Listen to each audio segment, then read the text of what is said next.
తెల్లవారితే చక్రవర్తి అయి రాజ్యమునేలే రామయ్య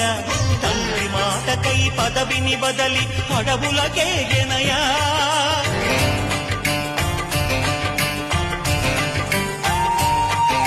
మధులో జనులను కావగ వచ్చిన మహావిష్ణు అవతారమయ్య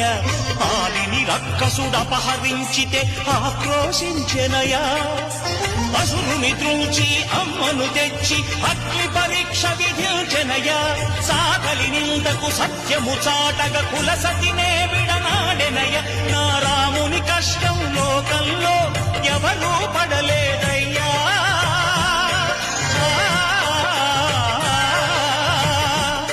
నా రాముని కష్టం లోకంలో ఎవరూ పడలేదయ్యా